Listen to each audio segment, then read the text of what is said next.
Definitely, definitely different year from. It's a great country, and I love America.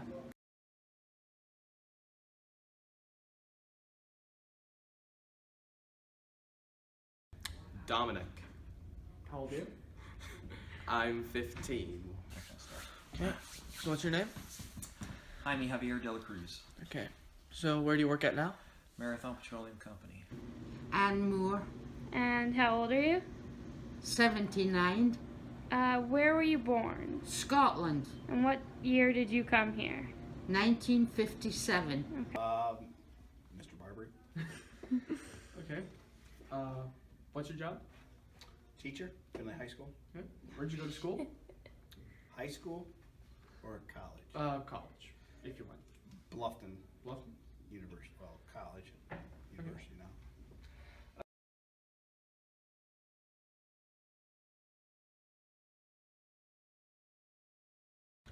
Uh, when I think of the American dream, I think of going from rags to riches, basically building something out of nothing.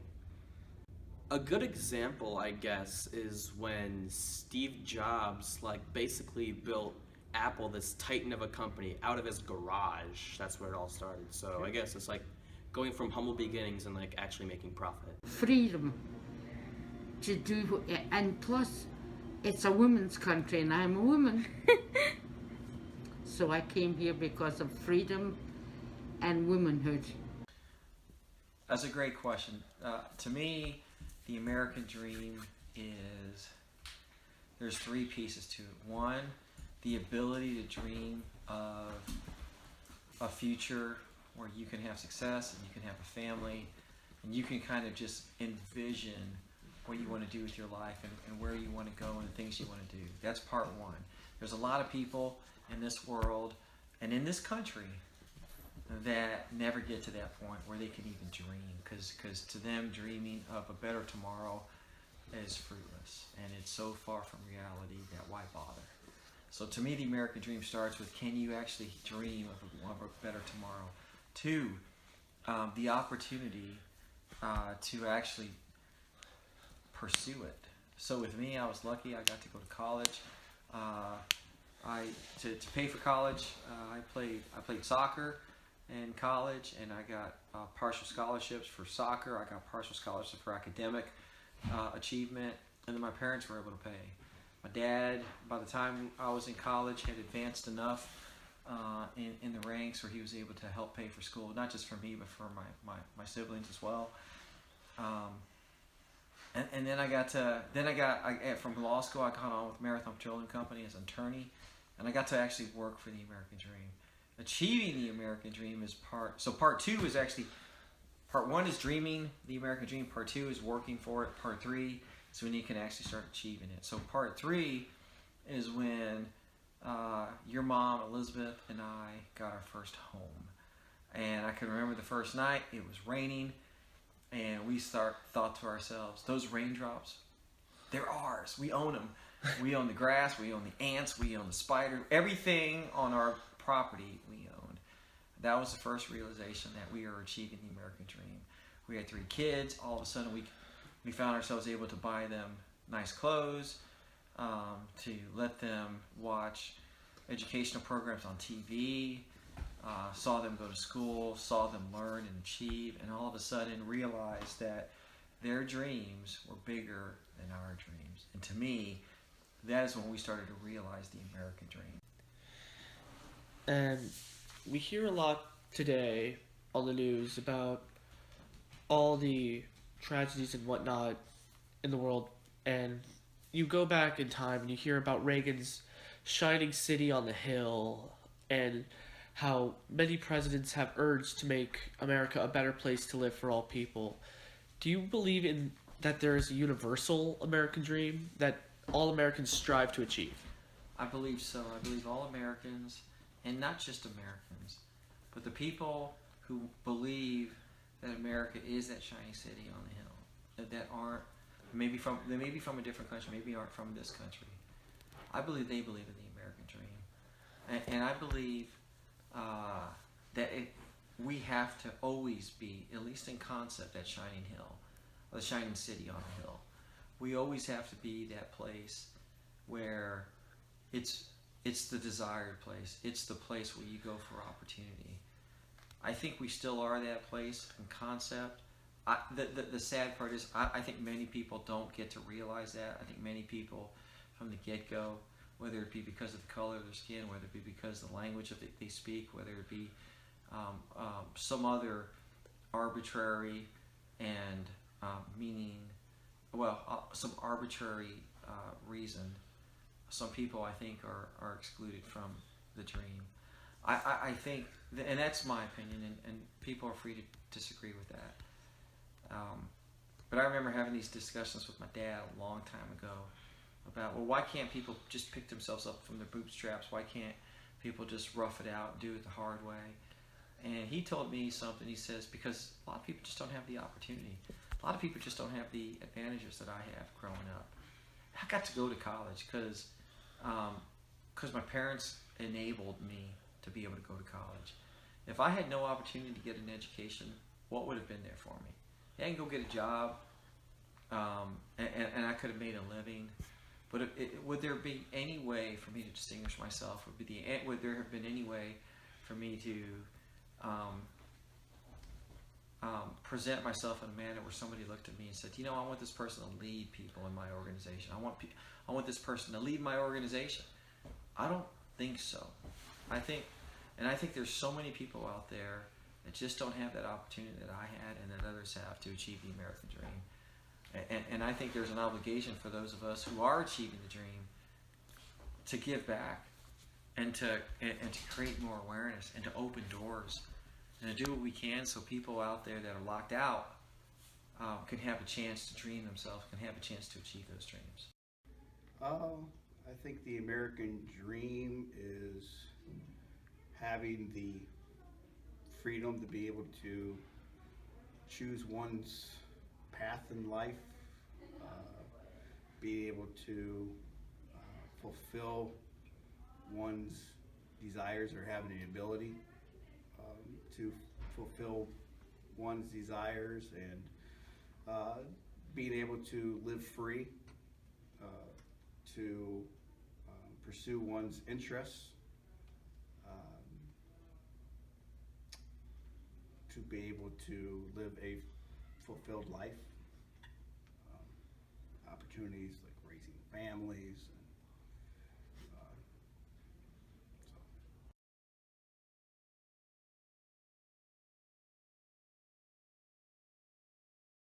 Certainly, definitely. I came here, I learned to play golf, I learned to play bridge, I had just wonderful life. You said you learned to play golf. You want to explain that a little bit? Yeah, because in Scotland only the rich played golf when I was young. And I would never have thought I would have learned to play golf, but when I came here, my husband took me out, and I just loved the game. I think that I think you always keep trying to achieve the American dream. I think that we have more than our fair share of achievement when it comes to the American dream. We have 3 kids. They're smart. They're good kids. They don't get in trouble. They believe in education. They believe in learning different areas, whether it be on the STEM side, whether it be on the social sciences side, whether it be on the music side, whether it be in athletics, extracurricular activities. They pursue that, and that to us is part of the American dream. Seeing them succeed, seeing them grow, seeing them try to push themselves beyond where your mom and I were pushing ourselves at that time. To me, that's the American dream. And so, yeah, I see us achieving parts of it, but it's a continuing thing. Hey, there are times where, hey, we feel that discrimination still exists, prejudice still exists, intolerance still exists. And even though that doesn't take away from the American dream, what it does, it's just a reminder to never take the American dream for granted. Well, obviously I haven't achieved it. I'm a poor high school student. But I do believe I can achieve it. I believe anyone can achieve it if they put in the work. Yes, I think part of it, the American dream, is what each individual, what they put forth in it. to really achieve it, I would say, yes, I feel pretty satisfied and fulfilled as a person. I'm fortunate enough to be in a career that I have chosen, that I enjoy. Some days more than others. I have a healthy family, a loving family. So, yeah, I think for me, at least, what I want to get out of the American Dream, I guess I've achieved that, or still achieving it.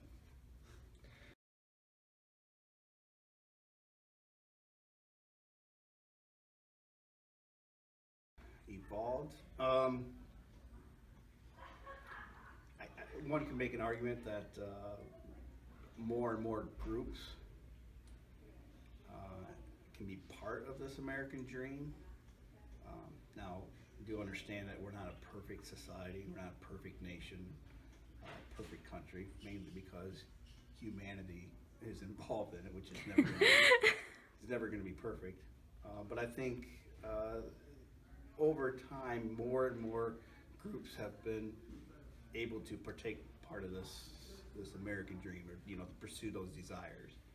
I think the American dream evolves, but stays not the same. But I mean, the principles are the same. You want to be able to provide for your family. You want your family to have a better chance of success that you did. You want your kids to go farther in life than you did. I think that's going to be universal across all generations when it comes to the American dream. I think what evolves is the heights we can reach. So my dad grew up on the west side of San Antonio. Spanish was his first language, English was his second. He was made fun of because of his accent when he spoke English. His guidance counselor told him that he really couldn't do anything much beyond wash fruit and vegetables in terms of potential career. And so his dream was to just get a good paying job. And that dream evolved into getting an education. He went to the military, the GI Bill, got an education. And then his dream beyond that, and with my mom, was now progress within with his employer, right? Climb the ladder, rise through the ranks. And my dad achieved just a lot. But his expectation, in every sense, was for his kids to surpass his achievements. And for the most part, we have. And it's because of him. It's because of my mom. And so for us, now our dream is for you to surpass what we have achieved. And surpass doesn't mean, hey, you have to make more money. It doesn't mean you have to have a nice title.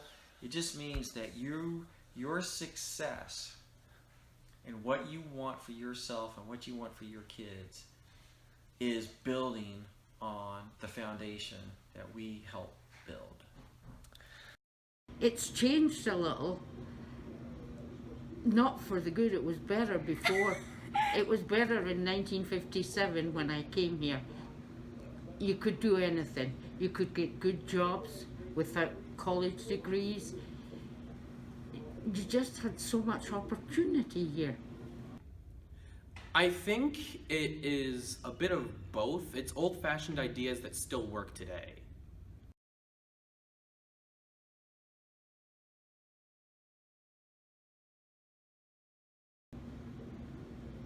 I would say so. I would say so.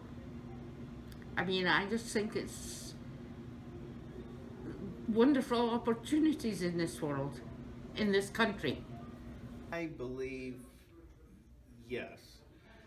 Again, does that mean that there isn't still some groups or people that, for a variety of reasons, that have been held back from the American dream or fulfilling that? That's not to say that that there's not been those restrictions for whatever reasons, but I think more and more people have been able to pursue that and participate in the American dream. No, I think American dream can only be achieved when there is opportunity. There's a lot of people across the world, and there's a lot of people in our country don't have the opportunity, don't have the advantages. My parents purposely, right or wrong, chose not to teach us Spanish because they felt that if I spoke with an accent, it would disadvantage me in life. And I don't speak with an accent. And even though I wish I would have learned Spanish, I consider that to be my language. You know, would I have enjoyed the same opportunities, the same success, if people had to struggle to understand what I was saying? The answer is probably, well, the answer is I don't know. But I suspect in some circles the answer would be no, which is a horrible thing. My parents, my mom has passed, but my dad is still with us. He speaks with a noticeable accent. And as smart as he is and as hard as he works, that is held against him. He's ridiculed, he's made fun of, he's mocked. And he's not the only one. And so for me, there has to be opportunity.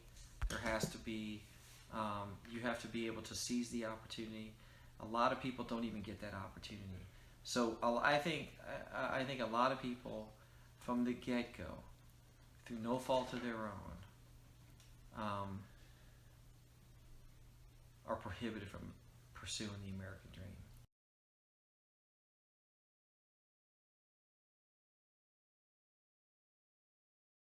Oh, my father did. He worked at Marathon initially, and he didn't like it. So he said that he'd build his own company, and he did, and he's successful. So I like my family, like my on my father's side, coming back. He came from pretty humble backgrounds. Our background, my grandparents were very poor sharecroppers during the Great Depression. Is when they were raising their family. My father was born in 1935, so that was, you know, at the midst of the Great Depression, Southern Alabama.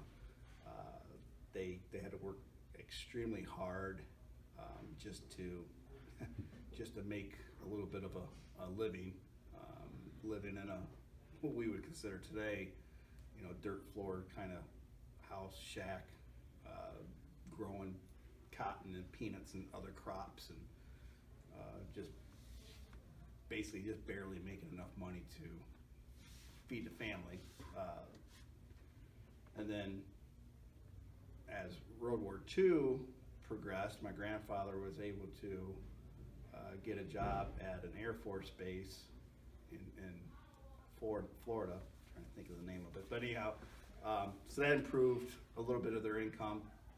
Then after the war, when the industrial boom really took place in the United States, my grandfather was able to secure a factory job, but they had to move up here to Ohio, Fremont, Ohio, and so my dad's family, you know, immigrated or migrated, I guess I should say, migrated to Ohio, which at the time for my dad was a huge culture shock, because coming at that, especially at that time, in that day and age, you know, coming from being a son of a sharecropper and living the way they lived, which they were surrounded by that, so that was just all they knew. Everybody was kind of in the same boat. Whereas he comes up here to Ohio, his education, quality of education that he had prior to coming up when he came up when he was 12, was behind. Still, my grandparents were not wealthy, so they were still lower working class, I guess you could say. My dad had a very thick Southern accent, which he did not have since I knew him.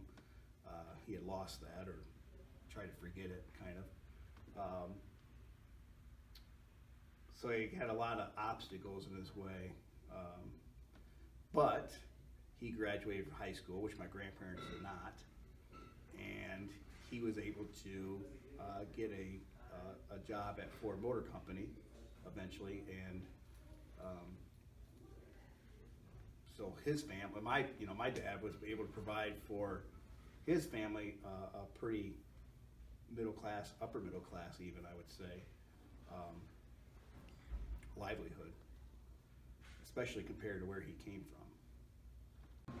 In 1957, I came to Manhattan. I had a wonderful life. I was a single girl in Manhattan. Went dancing every weekend. Freedom from my parents. I had always lived with my parents before, and all of a sudden, I was on my own. Shared an apartment with 2 other girls, single girls, and we just had a rip-roaring life. Do you think that your like married life and your like adult life is better here than it would have been in Scotland? Oh yes, definitely. I have 5 children, and they've had a wonderful experience living here. Especially I lived in Manhattan, and when I had the children, we moved to Ohio, which I think is one of the most wonderful states to live in for families. It was a small town. We came here when we were young. It was Findlay, Ohio, and it just had a perfect lifestyle for my children. We went to the park every day, just even in the wintertime, and we just had a wonderful, free, interesting life. And that's different here than it would have been in Scotland. Oh, definitely different here from. It's a great country, and I love America, and I'm a citizen. I'm now an American citizen. When did you become a citizen? You had to live in the country, in the States, for 5 years, then you could apply. And my husband and I, he's Scottish, we were here for 5 years. We signed up right away. Have to tell you a funny story. We sent to Washington, D.C. and got all these little blue books on how to become a citizen and everything, the history of the United States. And when we went for our first test, the gentleman said to me, "Who's the president?" And I said, "Lyndon Johnson." He says, "Where is he from?" I said, "Texas." He said, "Thank you." I said, "Wait a minute, I've been studying for months for this test." He says, "Well, you probably know more than most Americans." And that was it. So you're a citizen. What year did you become a citizen? What? What year did you? It's 961, 62. 1962. I became an Americano. Okay. Where'd you go to college? I went to college at Maryville University of St. Louis. Graduated the degree in political science, minors in sociology and philosophy. I was captain of the men's soccer team. Graduated magna cum laude. And from there went to law school at Ohio Northern University, where I graduated in 2000 with high distinction, ranked number 3 in my class. Born and raised San Antonio, Texas, so St. Louis and Ada, Ohio were both in their own rights very new to me. Okay, so how would you describe your living conditions as a child? As a child, I'd say we were kind of middle to lower middle class. My mom worked sparingly. She decided to give up her career to focus on the kids at home. My dad was a bureaucrat working for a governmental agency, worked for the San Antonio Housing Authority his entire career until he moved on to the St. Louis Housing Authority when I was a senior in high school.